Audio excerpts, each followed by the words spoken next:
Welcome to the Power of Owning Your Career podcast. I'm your host, Simone Morris, and I have a passion for empowering others to take responsibility for their careers. Yes, I've written several books on owning your career and am loving hosting this podcast. This podcast is for you if you're willing to make a shift to the driver's seat in your career. We feature leaders who inspire, empower, and motivate you for consistent career action for results. Please continue to join us every Sunday when a new episode is released. Let's get into this week's show.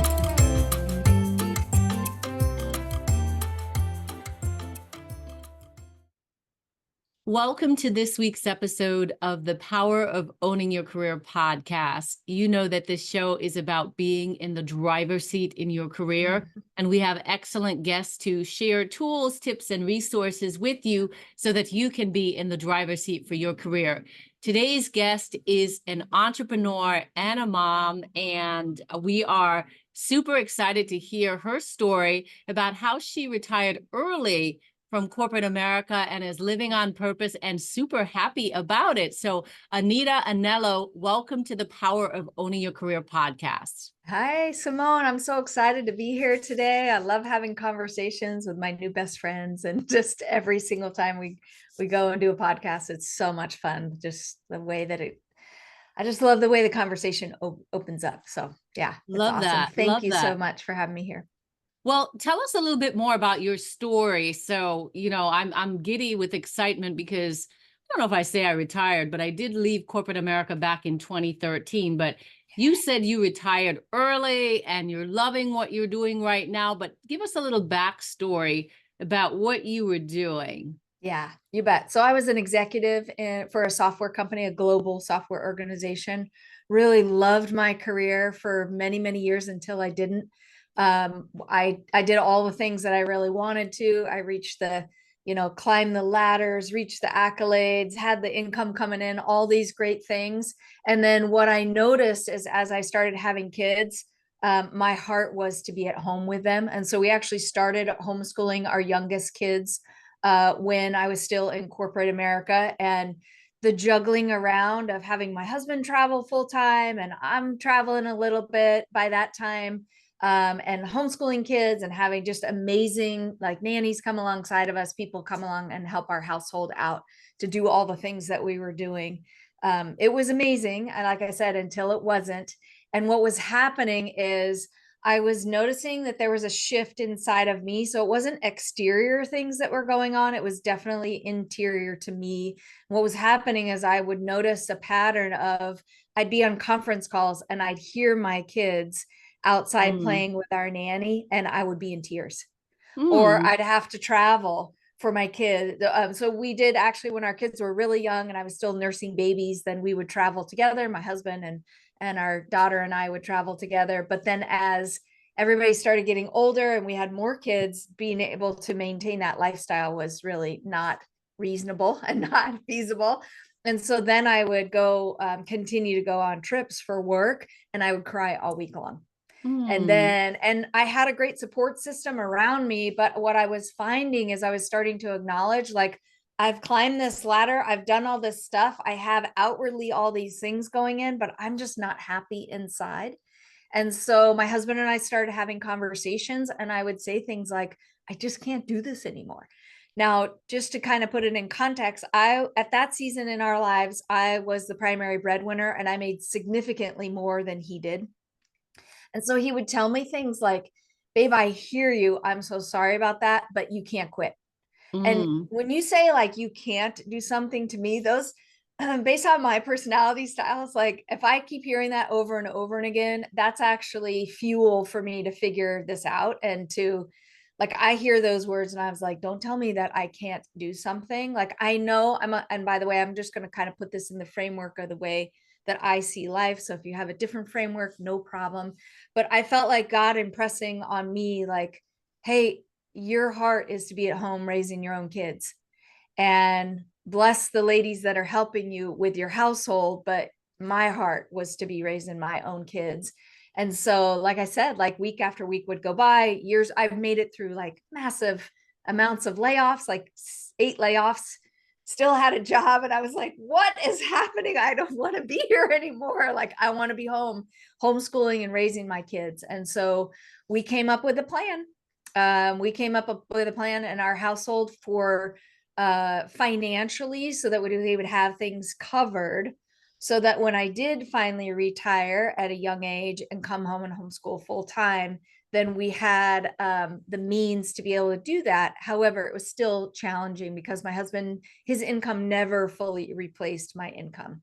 So let me pause right there, because that's a lot of information Yeah. already. Yeah. Thanks for pausing. Thanks for inviting me back in. So let me ask you, when all this is going on, did you feel like you were in the driver's seat for your career? I did in a lot of ways, because I knew, just like when I was going after goals to go after new positions or pay raises or new comp plans or any of that kind of stuff, I knew that as I transitioned from using those same skill sets of setting goals, I knew that this was my next goal and this was my next season. So yes. So when I say, like, I don't recommend, if somebody's hearing my story and they're like, a mom or a dad, and they're like, my heart's breaking the same way. What I don't recommend is just like up and quit your job. Now, I know sometimes that happens, and I honor that when those things really do. Sometimes they just really happen. It just happens that way. But what worked out for our household is we put a plan in place for our finances, because that was my husband's biggest fear, is that financially he would never be able to replace the income that I made. Now, again, as I mentioned, that wasn't ever the case, but I did feel like I was always in charge of voicing my opinion of what I wanted to do and then taking the steps to be able to get there. So when you were growing up, what did you want to be? Oh, that's a great question. I remember at a real tender age of like maybe 4 or 5 years old, I wanted to be a great mom, super engaged with my own kids. That's so awesome. We had an episode, we had someone on, and when I asked him that question, he said he always wanted to be a dad. Yeah. I'm going to have to pair these interviews together because I think that's awesome to already know that you want to be such an influential, play such an influential role. So, when did you first know that you were in the driver's seat in your career? Oh gosh. I would say that probably started in like college. I started working at a really young age at 15 and a half, and had jobs all the way through. And I would watch other friends of mine that would go to school and not have to work. And at the time, kind of feel like there was a little bit of envy, like, oh my gosh, they have so much more free time. They don't have to work while they're going to college and all that kind of stuff. Their parents pay for all the things. But then I had a girlfriend that said to me, you know what, Anita, you're so lucky because you've worked all these years. So when you graduate, when we all graduate, so I graduated, it took me like 5 years to get through college because I was always working full time and going to school full time. But when my girlfriend said to me, you know what, Anita, you're so lucky because you've worked, you have experience for all of these years. I now have a degree and I'm done with school, but I don't have any experience. And so I'm kind of like not hireable, right?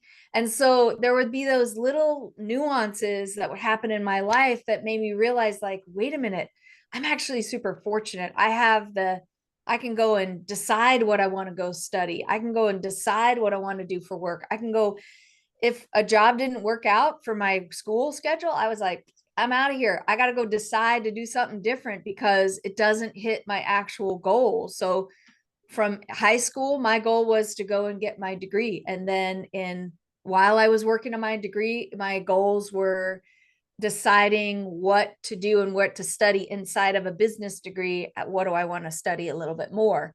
And then the things that I studied in school, I studied programming and that kind of stuff and coding.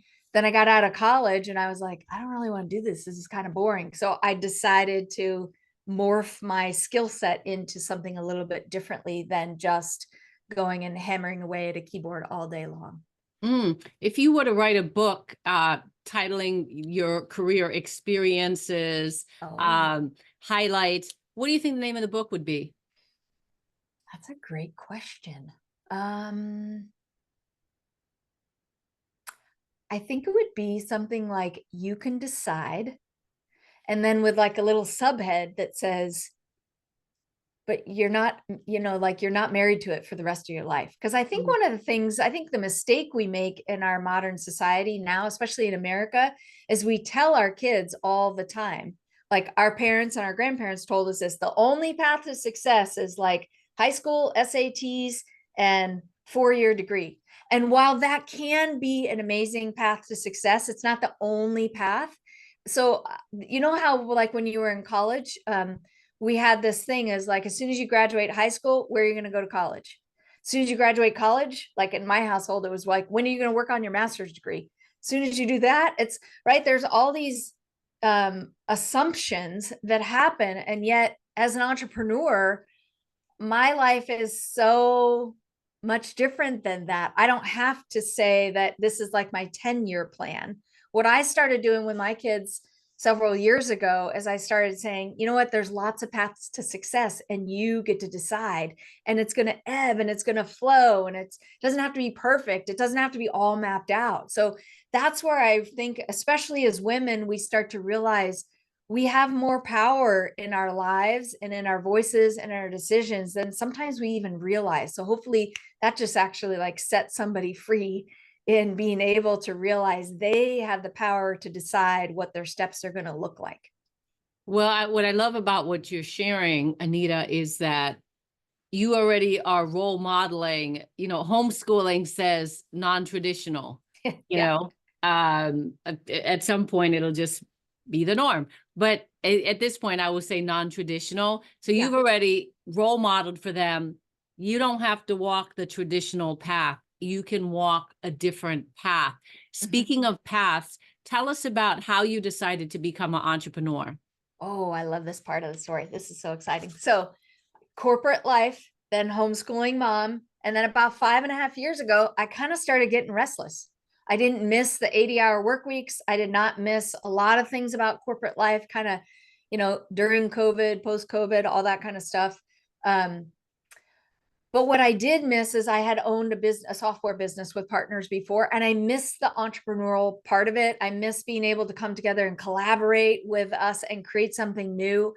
I knew that I missed some of those elements. And so my husband and I started talking about it, and I was like, honey, what do you think that I should do next? And we'd talk over and over and over again. And finally, like one December, we're sitting upstairs in our loft on the couch, and he goes, I don't know, honey, but I know that you're going to figure it out.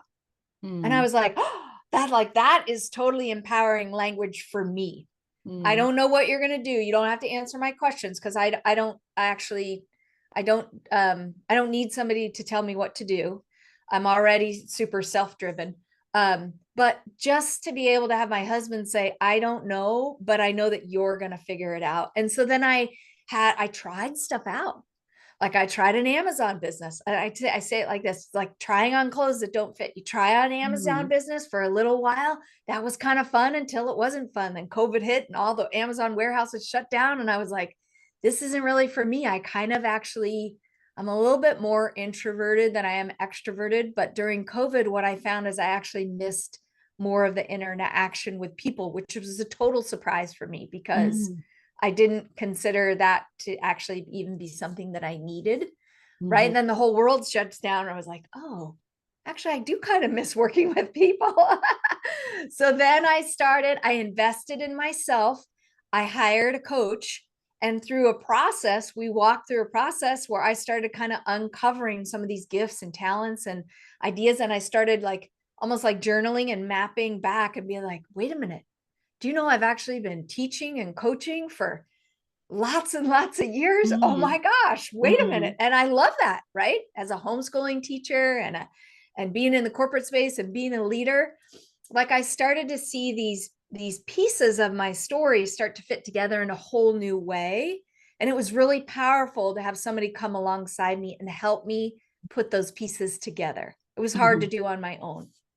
So let me ask you, what would you say, based on your experience as a homeschool mom, a corporate alum, an entrepreneur, also ex-software company owner, partner, Yeah. all these different experiences that you have had. What would you say is the formula for successfully owning your career, Anita?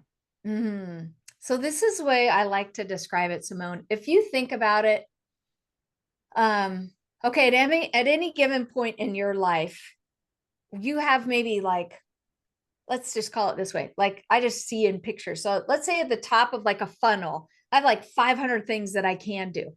Okay. So you start maybe jotting down. I'm going to get real practical and tactical. I'm going to give somebody the steps to go through for themselves so that they can own their next step of what they want to do in life. Right. So let's say that I'm good at like 500 things at the top of the funnel, but I don't really like doing all those things. Maybe I narrow that list down and I'm just kind of thinking and journaling. I sit down with a piece of paper and then I start write down, okay, here's things that I can do. But then below that, there's a list, let's call it like 50 things that I can do, I'm good at, and I like to do. Because here's the thing, like I love to garden, but I don't want to start a business around gardening because I don't want to pull somebody else's weeds. I just want to do that for myself. It's like it's an experience that helps me to relax. I wouldn't want to do that as a business.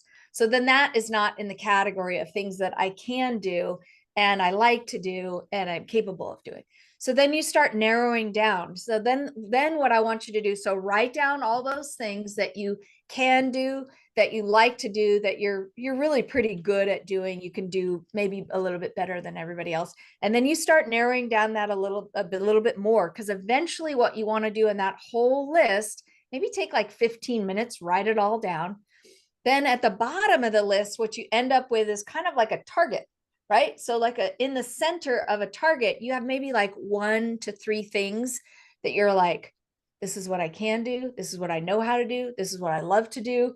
This is what I can get paid to do. And by the way, I can probably do it better than somebody else. And so at the bottom of that funnel, you have the ability to see like, oh, wow, there's actually a couple of things that I do a little bit better or differently than everybody else. And the market is willing to pay for that. And so then there's that cross section, right? I'll go back to my gardening experiences. Now there's some great landscape artists out there. I don't necessarily know how to make money being a landscape architect or anything like that, because that's not where my skill set is. It's just a hobby. But when I combine all these areas of things that I can do, like to do, all the whole list I already gave you, with where the market and the money's already flowing, then that's the sweet spot. It's that interaction, that intersection of being able to say, you know what, I can go and do this. Now there's one last step, but let me pause right there. And because that usually invokes a lot of questions. Let me pause right there, but there's one last big step that we have to take after that. So did you find yourself doing that exercise to really land on entrepreneurship?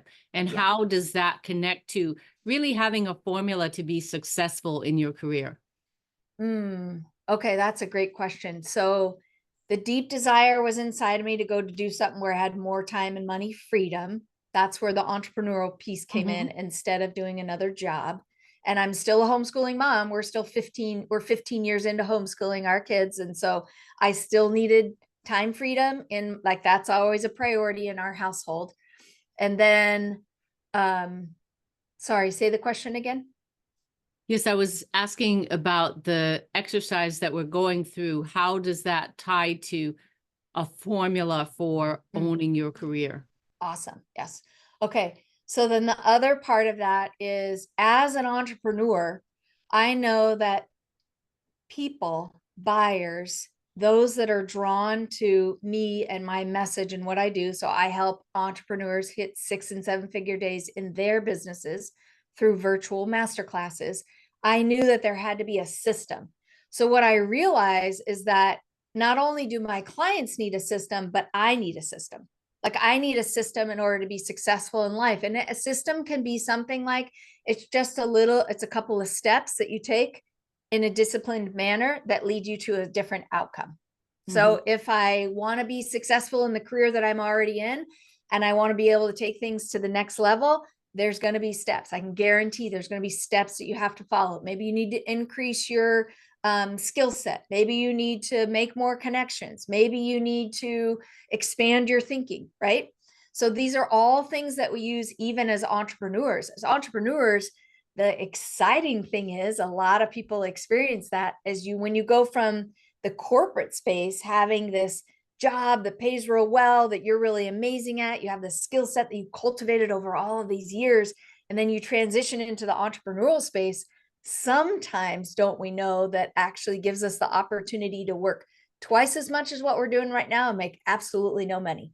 That's not a plan for success, right? We need a plan that says, I've identified what I'm really good at, and now I'm going to go ahead and figure out a way to have a client acquisition system so that the combination of my skill set and clients coming in start to overlap and come together. So see how I'm still walking through a system. I'm walking through a plan that says, I know what I'm really good at and what I bring to the value that I bring to the marketplace. It's not like just internally, I've decided I'm the best coach in the world. It's that I know that I have the experience. I know that I have the testimonies. I know that I have the skill set. I know that I have the voice. I know that I have these things, and I've cultivated these over lots of years to be able to say, I can help somebody else do the same thing for their lives. Thank you for the explanation. Question for you. You mentioned before that you leverage a coach, which I clearly believe in as a coach, as a resource. I'm wondering what other resources helped you to really hone in on your purpose and being in the driver's seat for your career. Anything you'd like to share with the audience? Yeah. So there's tons of things you can do. You can download content. You can read tons of books. I do things like on a daily practice. I do things like I pray, I listen, I journal, I go for walks. I start asking God, like, what are the next steps as a entrepreneur and a wife and a mom? Like, I wake up every single morning, Simone, with like, I don't know, 20 things that I think I'm going to accomplish that day. And I'm like, whoa, that's way too much. Holy Spirit, help me to kind of hone that down so that I'm only really focusing on maybe like the 1 to 3 things that I really, really, really need to accomplish for that day. So I move myself out of overwhelm and into action, because really it's those of us that are in the space, like it's wealth is attracted to speed and action. It's not attracted to more thoughts. It's attracted to when we take a step forward in our lives. So then I would say, like, the single biggest way that you can improve is by hiring a coach. And here's why. And it could be any coach you want for any situation in your life. You want to lose weight, you want to get better health, I don't know, whatever it looks like. You want to improve your business in your career, or you want to be able to grow a business. The difference that happens when I'm over here trying to read a book or consume free information versus over here when I'm investing. And by the way, the more you invest, the more you're going to show up. So people that pay attention. That's a Russell Brunson saying. I'll give all the credit to him. And the reason that I love that is because I've experienced the same thing. When I've invested at high levels with my coaches, then what happens is I'm actually really, really invested, right? Scripture says that where my treasure is, that's where my heart's going to be. So what I notice is there's a principle here, regardless if you follow scripture or not. The Bible is really, that's another word for scripture. It doesn't matter if you understand that or know that or follow that at all. There's a principle that says where I sow, that's where I'm actually going to reap. And so what happens is when I start investing, when somebody says, I'm going to take a step forward, and instead of consuming some free information or kind of low ticket information, I'm going to actually invest at a high level, I show up completely different. Right? We know this, right, Simone? You and I have probably done both of these things. When I really am invested in anything in life in the form of time and mindset and buy-in and money, then I'm going to show up different, and I'm going to actually do things differently in my business. It's going to cause me to take more action faster than I would so otherwise. And I also love the accountability. It's kind of like you love it, but it bugs you all at the same time. Like I love And it's different than the kind of accountability that I have, let's say, with like my girlfriends or my small group. I noticed that I needed a higher level of investment. So I'm not knocking anything that's any other options. I just know that this is what's worked for me to have huge success in my business and a revenue impact. Is that showing up and putting myself in situations where I had to show up before I was really ready. I had to show up and do something anyway. Like I just last month, I was at an event, and one of the things that we did in this mastermind is we had to show up on stage and give a presentation. Well, I got as ready as I possibly could. I mean, I love studying. I love being ready. But don't you know, there was still like, public speaking. I love it, but it's also nerve-wracking all at the same time. And I showed up. I showed up ready to be able to do the best I could at that moment in time. And then I'll just keep improving. So see how there's always kind of like this formula. Yeah. To be able to follow steps, show up even before you think you're ready, invest sometimes even before you think you're ready, because that's going to actually propel you and push you forward. When you follow, if you listen to any of the greatest coaches out there, like Tony Robbins or what's the guy's name? Dean, what's his last name?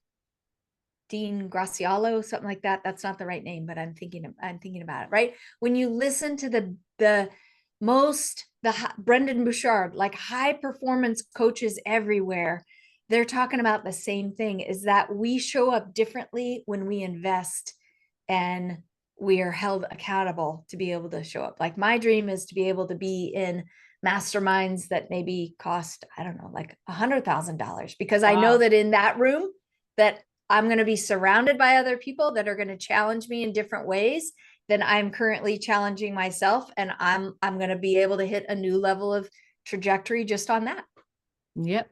What a great way for us to wrap up today's interview. Show up, invest in yourself, stay ready. Anita, can you tell our audience how to stay connected with you if they'd like to do so? Absolutely. Absolutely. So I run a free masterclass on a regular basis that you can find at eliteentrepreneurs.vip. And we'll make sure and put a link in the show notes. We're actually running one, depending on when this airs, we're actually running one this week on June 20th. It starts at noon Central. And then you can find me all over social media. It's Anita Anello is my name, and my last name is Anello. So Simone, thank you so much for what you're doing. I just want to honor you and appreciate you for the way that you show up, the way that you serve people. You're just doing such an amazing job, and you're changing lives for everybody who's listening to your show every single day. I don't know if I have to say anything after that, Anita. Thank you so much for being a guest on the Power of Owning Your Career podcast. I sincerely hope that you enjoyed this week's empowering career story on the podcast. If you did, I'm going to ask you to do me a favor. Wherever you listen to the podcast, be sure that you are subscribing and that you rate and review the podcast. It's so important as we continue to spread the word of career empowerment. In addition, you can head over to the LinkedIn platform and join the Power of Owning Your Career discussion group.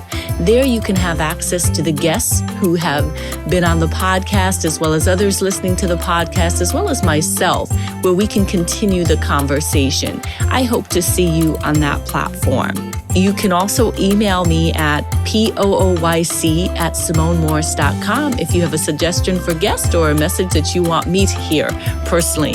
Thanks so much, and make it an inspiring, empowering week in your career.